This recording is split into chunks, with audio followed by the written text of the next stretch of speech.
Bienvenidos, ¿qué tal? Una jornada más, un día más, una semana más con todos ustedes aquí en nuestra alquería. Y casi como los hombres del tiempo estamos aquí con nuestra pantalla primordial para acercarles todos esos datos que últimamente les vamos resumiendo a través de nuestra alquería. Como siempre decimos, esa máquina del tiempo, ¿no?, que nos va retrotrayendo dentro de nuestra propia historia pues a momentos del pasado. Y lo estamos haciendo ahora con nuestras calles, condensando toda esa información que hemos ido haciendo a lo largo de los 100 y pico de programas que ya llevamos con todos ustedes, bueno, pues de una forma, pues como digo, pues más centrada, más resumida, y aprovechando las tecnologías de hoy en día para, a través de una pequeña pantalla, ir, como decimos, acercándonos rápidamente a cada uno de esos núcleos importantes de nuestro municipio, esas calles y sobre todo, como decíamos, la toponimia, es decir, el nombre de esas calles que nos aportan una documentación, una información interesantísima de la historia de nuestro municipio. Empezábamos hablándoles de los datos, de los documentos, de la importancia que nos da ya en sí la estructura de nuestro municipio. Hablábamos en el programa anterior pues también de la Plaza de España, los nombres que ha tenido la Plaza de España a lo largo de la historia, ese núcleo tan importante para nuestro municipio como ha sido y sigue siendo, lógicamente, la Plaza de España, que ha sido escenario de tantos y tantos sucesos, tanto políticos, religiosos, conflictos, manifestaciones, etcétera, dentro de la historia de nuestro Motril. También hablábamos de Puerta Granada, que está justito de entrada a esa Plaza de España, la puerta principal de entrada a nuestro municipio, con ese postigo principal, esa puerta de Granada que daba, como decimos, a la entrada a Motril por esta zona. Una calle que también se llamaba calle Empedrada, también la calle del Mesón, era la puerta de Granada, porque allí existía un mesón que, por cierto, ese mesón desaparecía casi recientemente. Don Manuel Domínguez, sí. Bienvenido. Bueno, muchas gracias. Un mesón que desapareció pues, en finales de los 70. Es decir, que se había conservado pues prácticamente casi al completo, porque estuvo en funcionamiento hasta principios de los 70 había entrado, ¿no? Es decir, que después se derribó para hacer un bloque piso, y era un mesón o una posada, también se le conocía, claro, que su edificio original fue levantado en la primera mitad del siglo XVI por Francisco Lamas de Herrera y después comprado por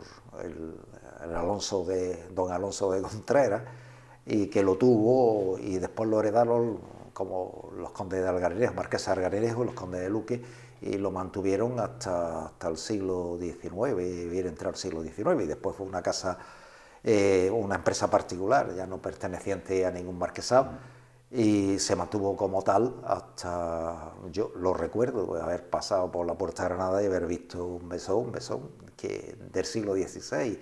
A veces decimos que no hemos tenido nada en Motril, pero sí que hemos tenido.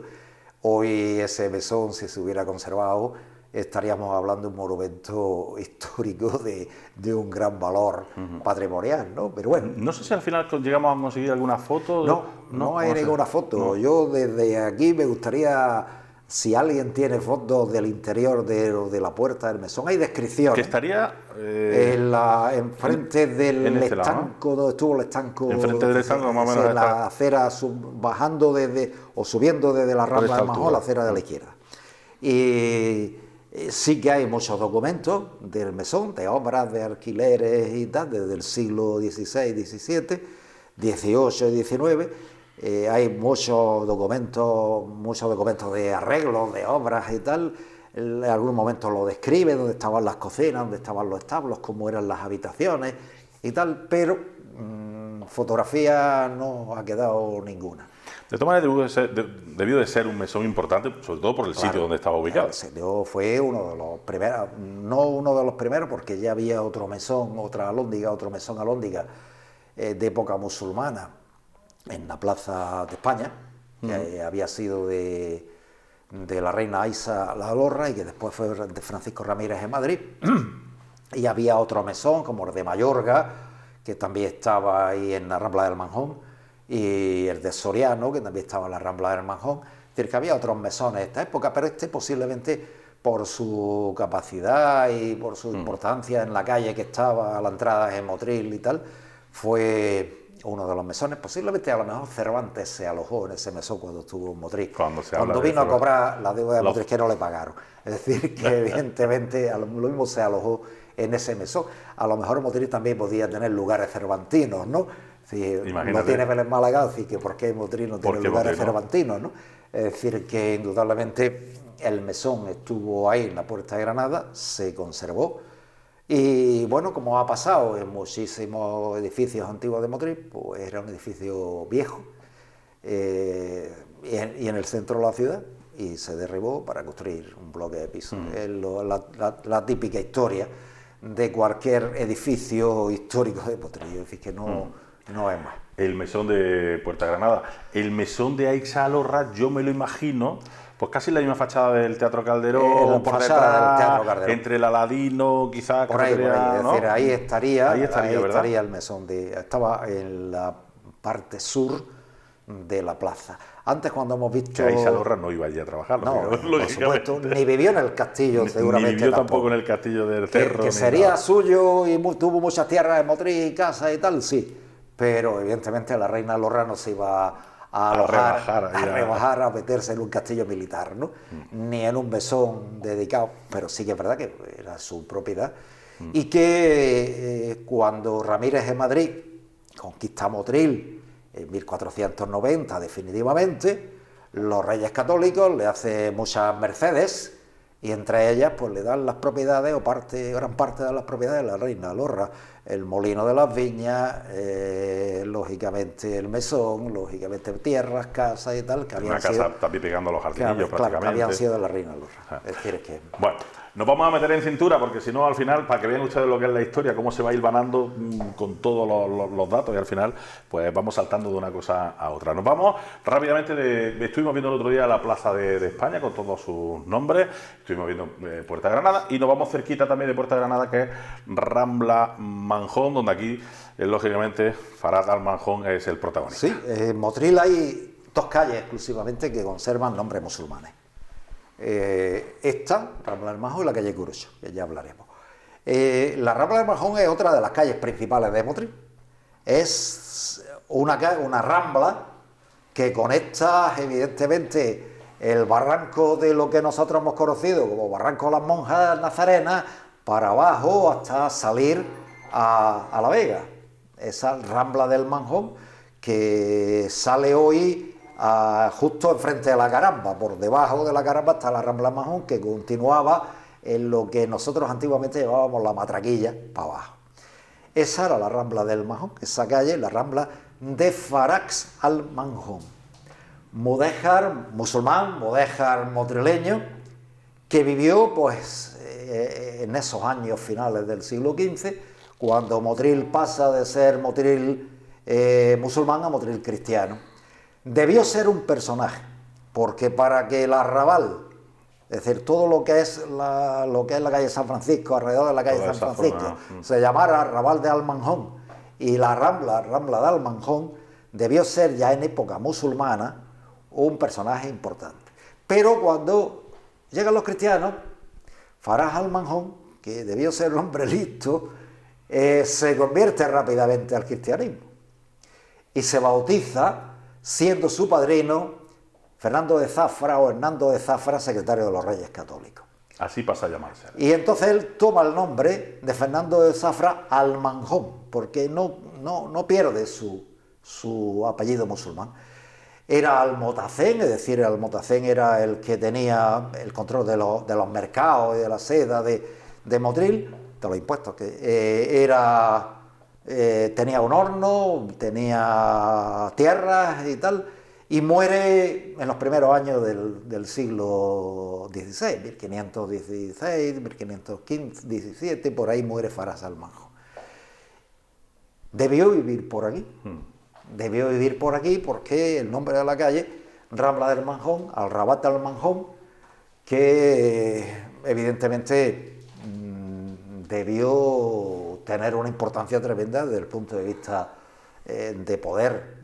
Farhat Al Manjón debió ser un hombre poderoso para que todavía perdure su nombre en esta historia. Es verdad que durante algunos momentos pues el nombre intentó modificarse, ¿no? La Rambla de Contreras, porque Alonso de Contreras, otro de los grandes personajes históricos de Motril, construye su casa en la Rambla del Manjón y prácticamente compra casi todo lo que hay alrededor. Por lo tanto, la calle prácticamente es la suya, no triunfa.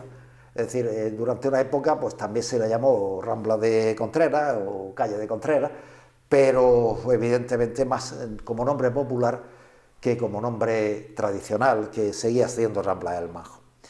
En el siglo XX, como los ayuntamientos no sabían de dónde venía ya, se le había olvidado lo del Manjón, a alguien se le ocurrió que estaría relacionado con el padre Manjón de Granada, y se le intentó poner a la calle Padre Manjón, que tampoco triunfó, evidentemente, y no llegó ni siquiera a ponerse oficialmente.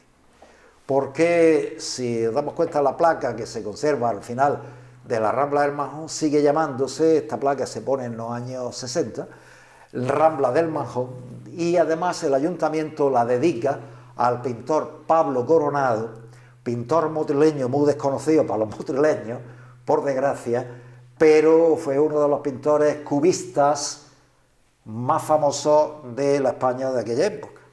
Y además está estudiado una tesis doctoral que tiene un profesor de la Universidad de Málaga, de la Facultad de Bellas Artes de Málaga, sobre la pintura de Pablo Coronado, que además fue estuvo en París, estuvo también seguramente con Picasso y con Juan Gris, es decir, que fue un pintor y se conserva bastante de su obra. Algunas de ellas tenía Paco Pérez, porque fue muy amigo de Paco Pérez.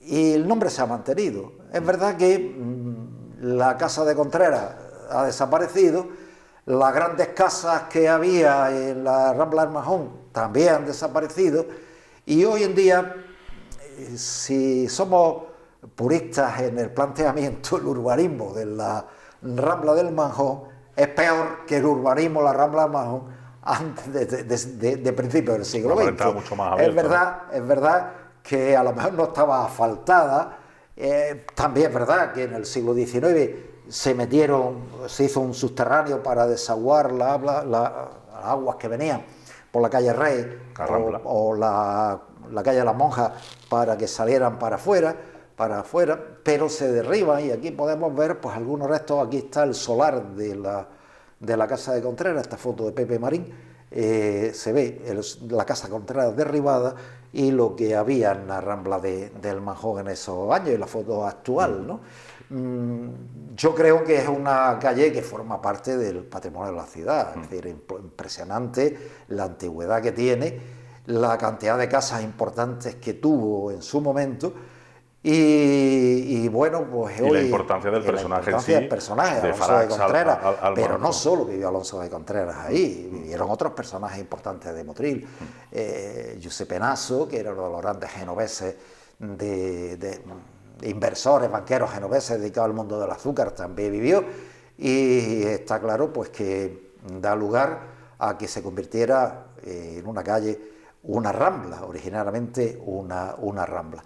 Incluso cuando vemos la calle de San Francisco y pasamos ya a la continuación de la Rambla del Manjón, todavía podemos ver el cruce de la Rambla del Manjón con la calle de San Francisco, que claro, en su momento estuvo empedrada. Aquí estaría Puerta Granada, sería la calle de San Francisco todavía, que estaba destrozado, ese empedrado ya.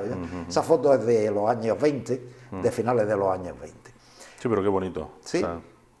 el caso es que no se ha conservado porque se optó por usar el asfalto, y estuvo, yo la recuerdo cuando niño, ni empedrado ni nada, era tierra y ya está.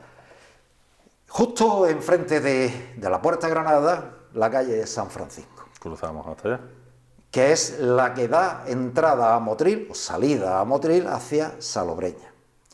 La calle de San Francisco es la entrada a Motril más antigua. Es el primer camino de entrada a la ciudad. No hay otro camino anterior. Es decir, ni el camino a Las Cañas, que después se hace posteriormente, pero originariamente es la calle San Francisco la que comunica la entrada del camino de Motril, que estaba en el puente de Salobreña, ya entrando a Motril, donde está la ermita San Sebastián, por ahí, donde estuvo cerca de la Palma, y daba entrada a Motril, lógicamente cerrando, protegiendo la entrada a Motril con la Puerta de Granada. Es decir, que esa es la calle principal. Se ve en este planito. Calle estrechita, como toda la de claro, aquella como todas época. las calles, que en aquella época. Pero muy larga, sí, también, es larga. ¿no? Puerta de Granada, en el plano, calle San Francisco, que termina, sale a la Plaza San Sebastián, termina en la Plaza San Sebastián.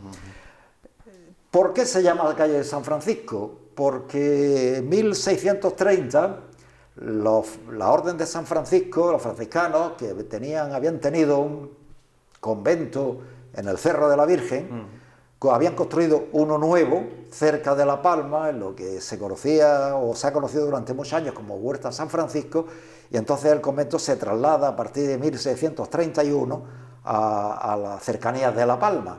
Por lo tanto, el nombre del camino de Salobreña se sustituye, empieza a llamarse camino que va a San Francisco, al convento de San Francisco. De ahí viene el nombre de camino de que era el mismo convento que teníamos allá arriba en el claro, en el los cerro de la agustinos se establecen en Motril al principio del siglo XVII, pero y lo hacen en el Cerro de la Virgen, usando la ermita de la Virgen, la amplían y tal, y hacen su convento. Pero aquello le vino chico, y consiguen una huerta en la zona de La Palma, donde hoy está todo construido con casas, pero conservan allí y hacen su nuevo convento, iglesia y convento, que además, por lo que se ve, era lo mejorcico que había en Motril arquitectónicamente, y se trasladan, abandonan el cerro y se trasladan a ese convento.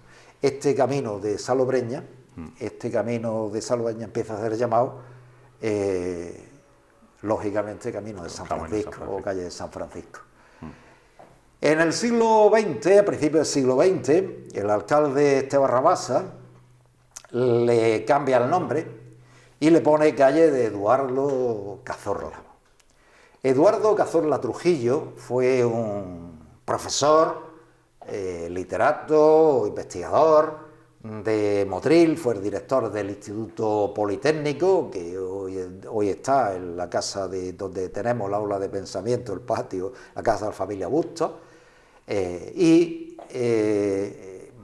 el alcalde, que había sido profesor, incluso Esteban Rabasa, que había sido Gaspar Esteban Rabasa, que había sido profesor en la escuela, el Colegio Politécnico, el Instituto Politécnico, cuando llega a la alcaldía en 1913, le pone a la calle de San Francisco, porque además es el primer alcalde que pone nombres a las calles, o diría yo, pues más o menos el que más se interesa por poner nombres a las calles. Le pone el nombre de Eduardo Cazorla. La verdad, era muy amigo de él, había sido director del colegio donde Gaspar Esteban Rabasa impartió clases siendo joven, y le cambia la calle San Francisco. El nombre de Eduardo Cazorla no triunfa tampoco. Hay que decir que se ha quedado calle Eduardo Cazorla vertical.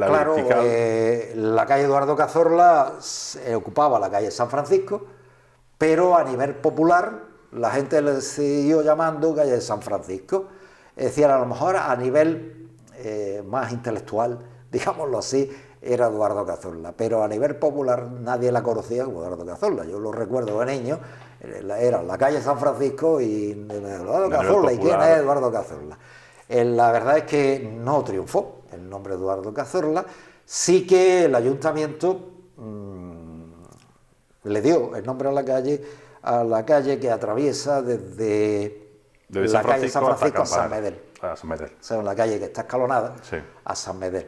Pero como tal, la calle de San Francisco siguió llamándose siempre popularmente calle del convento de San Francisco o calle de San Francisco, una calle con una larguísima historia, y además Motril tenía dos entradas, una por el este, la calle La Carrera, plaza de Castilleferro, Los Jardinillos, y Puerta de Santiago, puerta de la calle Zapatero, y otra por el oeste, calle Camino de Salobreña o calle San Francisco y Puerta de Granada. Eran las entradas a Motril, las dos entradas de las puertas de Motril. Por lo tanto, una calle pues, con una larguísima historia. Allí en esta calle grandes familias construyeron sus casas. Todavía se conserva una de las grandes casas que se construyó, que es donde estuvo aquí, que estuvo la Escuela de Arte primero, bueno, el Instituto Politécnico, después la Escuela de Arte y después la Academia de Estanislao. Ahora es la sede del patio, es la sede del aula de pensamiento. Y la verdad es que, bueno, aquí viviera familia Aguado, es decir, que indudablemente esta calle tuvo una larguísima historia. Y era la calle del Arrabal del Manjón. Claro. La calle musulmana del Arrabal del Manjón. Es muy curiosa todo ese arrabal. Casas, las podemos ver todavía, estas casas de aquí antiquísimas, ¿no? O debieron ser antiquísimas. No queda ninguna, ¿no? Es decir, ha sido todo derribado, excepto la casa de la familia Bustos, que es la que se conserva. Bueno, pues vamos condensando las calles y vamos a ir cambiando porque tampoco queremos, ya hemos pasado lógicamente por estas calles, le hemos contado con total detenimiento su fisonomía, su anécdota, su historia, etcétera. Vamos a pasar, vamos al Camino de las Cañas rápidamente, pero sí recordar una historia también que me parece preciosa, ya que hemos hablado del convento de San Francisco, como en aquella zona, ¿no?, detrás de La Palma, pues se crea ese convento que finalmente se desmantela tal cual de lo bonito que era, fue comprado ese convento. Sí, es muy curiosa la historia, la historia es muy curiosa. Se desamortiza en la época de Mendizábal, se desamortiza el convento no estaba en mal estado, la iglesia tampoco. El convento después lo compra una familia de Granada, una familia rica de Granada, y la iglesia lo derriba, y la iglesia se queda como almacén de azúcar de la fábrica del Pilar. Decían que la iglesia era una de las mejores iglesias que se habían construido en Motril. A finales del siglo XIX es vendida a un millonario norteamericano. Es que no recuerdo la carta la tuve en mis manos y no la recuerdo ahora los nombres. Este millonario norteamericano lo quiere llevarse el convento a su tierra, a Estados Unidos. Era la época donde se compraban antigüedades en Motril, en España, y lo desmontan. Se embarca en el varadero para llevárselo a Málaga, piedra, y de Málaga volverlo a llevar a otro barco para la travesía del Atlántico. Bueno, pues en el camino de Motril a Málaga le pillan una tormenta y el barco se hunde. Y en el fondo de no sabemos dónde, entre Motril y Málaga, tiene que estar el convento, o las piedras del convento. El puzzle del convento. Es muy curiosa la historia. Es verdad que estaba... los historiadores del arte de esa época decían que había sido muy bonito y era uno de los mejores que había en la provincia. Una de las mejores. Seguro que sí, si quisieron comprarlo y llevárselo tal cual, sería evidentemente por ese motivo. Vámonos al Camino de las Cañas rápidamente, venga. Camino de las Cañas. Otra de las calles tradicionales de Motril, donde también tiene una larga historia. El Camino de las Cañas es eso, un camino que unía exteriormente, por fuera del camino oficial de entrada a Motril, que es la calle San Francisco, unía exteriormente. En puridad, el Camino de las Cañas es el camino que unía la ermita de San Sebastián, al lado de La Palma, con la ermita de San Roque, es decir, con la ermita del Carmen actual. Es decir, unía por fuera de Motril la carretera de Salobreña, el camino de Salobreña con el camino de Granada, porque el camino de Granada antiguamente se subía por la calle Burgos, por la calle San Roque, por la calle para arriba, no era la posta, era por la calle San Roque. Por lo tanto, unía esas dos entradas a Motril a través de un camino exterior.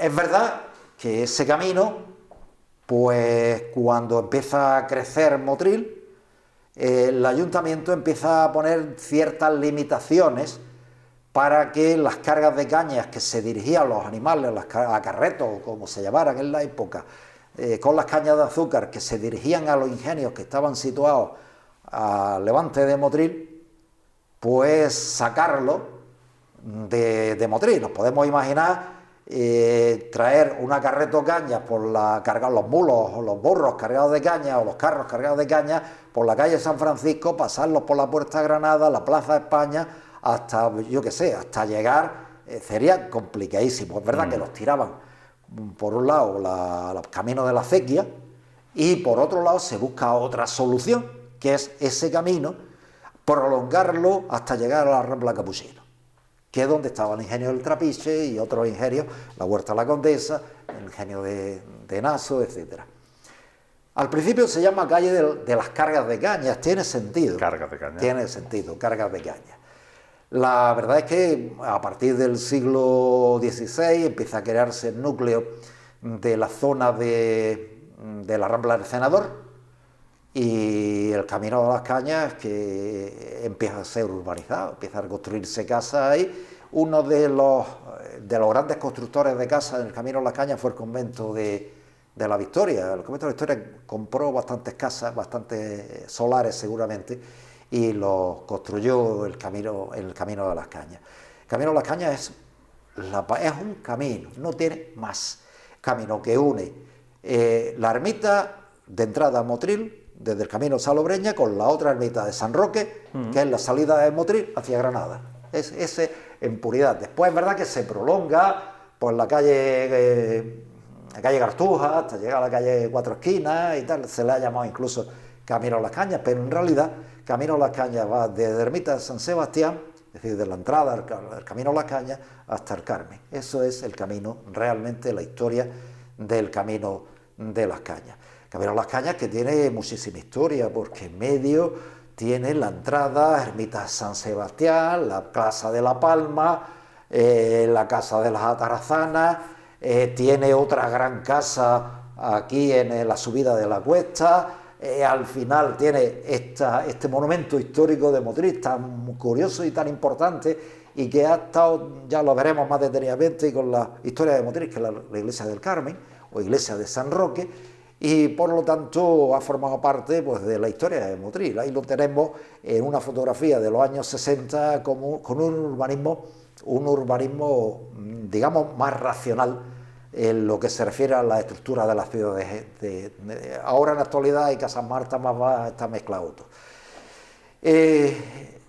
Durante la Guerra Civil o después de la Guerra Civil se le llama Queipo de Llano, calle del general Queipo de Llano. Sabemos que Queipo de Llano fue uno de los generales que se levanta en Sevilla contra la República y se le da el nombre de Queipo de Llano al Camino de las Cañas. Sigue sin triunfar. Es decir, oficialmente se llamaba Queipo de Llano, pero popularmente seguía siendo el Camino a las Cañas. Yo que he vivido allí, cuando uno quería hacer culto, decía vivo en la calle Queipo de Llano, cuando decía el Camino a las Cañas. Es decir, que evidentemente es una historia, la calle con una historia tremenda en nuestra ciudad. Ha formado parte seguramente, pues, de ese camino de los acarretos de cañas para los ingenios que estaban en el Levante. Se convirtió en la carretera, antes de construir la carretera a la avenida Salobreña, era la carretera que ponía en contacto la carretera de Málaga con la carretera de Almería, se tiraba por el Camino de las Cañas. Yo recuerdo los autobuses que venían de que venían de Málaga para Almería, pasar por el Camino de las Cañas. Totalmente. Es decir, que indudablemente se asfalta en época de Escribano, se ilumina en época de Escribano, y en época del alcalde de Escribano, y indudablemente ha formado parte de la historia de Motril. Había una calle que hoy no existe, que es la calle del Vicario Viejo, que era una calle que comunicaba, en este lateral seguramente, comunicaba el Camino de las Cañas con la placeta de las Campaneras, con la terminación de la calle San Medel. La calle San Medel es Herrero de San Medel, que era un administrador que vivió en el siglo XVII de la fábrica de La Palma, fábrica de azúcar de La Palma. Se llamaba Herrero de San Medel, y por eso la calle San Medel. Y después la prolongación de la calle San Medel se llamó calle de las Campaneras, porque allí vivía la mujer del campanero de la iglesia mayor, las mujeres campaneras de la iglesia mayor. Pues bueno, pues existía una calle del Vicario Viejo, ahí había una gran casa de la familia Quesada y un horno de pan que se cerró no sé cuándo. Es decir, que esa calle de comunicación de del Camino a las Cañas con la parte de atrás, con la placeta de las Campaneras, hoy no existe. Era la entrada al barrio de las Parragueras, la entrada principal al barrio de las Parragueras y la entrada principal, pues Rambla del Senador, que era la continuación de la Rambla de las Parragueras. Evidentemente es la calle mítica, una de las calles míticas de la ciudad, ¿no? A mí una fotografía me gustan todas, lógicamente, porque al final es verdad que viajamos en el tiempo.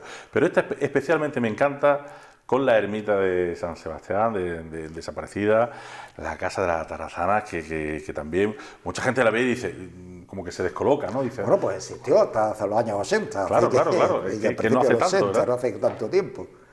Y la Casa de la Palma, que está detrás. La Casa de la Palma detrás. Que indudablemente es importante, ¿no? Es decir, que. Y bueno, y las edificaciones. Y la fábrica. La fábrica del Pilar atrás. Pero también el Camino a las Cañas, no hay ninguna foto aquí, pero bueno, aquí se ve media. Había una casa nobiliaria en el Camino a las Cañas impresionantemente grande, donde estuvo el almacén de hierro. Hubo una casa, estuvo los juzgados, una casa también, ahí en el Camino a las Cañas, y terminaba en la entrada de la calle San Roque, con este rincón tan bonito de Motril, que por cierto está más bonito antiguamente que ahora. Yo no quiero decir nada. También soy de tu opinión. Y además dando, como decíamos, el punto de inicio en San Sebastián y terminando terminación en San Roque. Ahí en esta.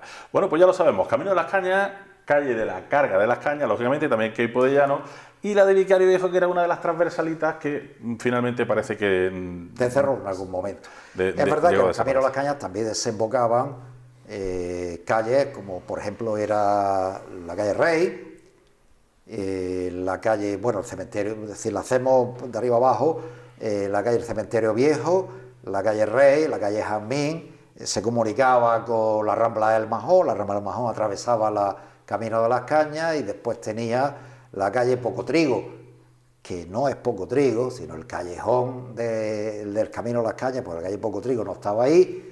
Después yo no sé por qué se le puso el nombre, y después venía la Plaza de las Parragueras y la calle Tito y la calle Cerecero La Palma, hasta terminar por un lado y por el otro también, hasta terminar en las Parragueras Bajas, por un lado las Parragueras Altas y por otro lado las Parragueras Bajas, portugueses, etcétera, que le daban un sabor tradicional al Camino de las Cañas como calle principal de conexión de Motril.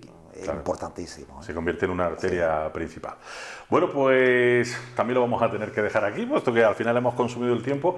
Adelantamos un poquito y vamos viendo qué es lo que vamos a ver en el programa de la semana que viene, porque tenemos muchísimas calles, muchísimas zonas de nuestro municipio. Calle de las Monjas, que era también conocido como Calle de la Angustia, San Roque o calle Burgos, justo en esa zona donde hemos estado, al lado de la iglesia del Carmen. Seguimos con más cosas porque veremos calle Santiago, calle Buenavista, en fin, diferentes zonas de nuestro Motril como Curucho o la zona de Alcuruch, de salida de Motril, zona de Cartuja, muchas más calles. Vean ustedes aquí cómo vamos a ir de forma ya más rápida acercándoles los diferentes nombres de las calles de nuestro municipio, cómo se conocían y qué información nos han ido dejando. La semana que viene más, aquí como siempre, en nuestra alquería, aprovechando, como decimos ahora, la grande tecnología para acercarles ese resumen de las calles de Motril. Hasta la semana que viene. Adiós.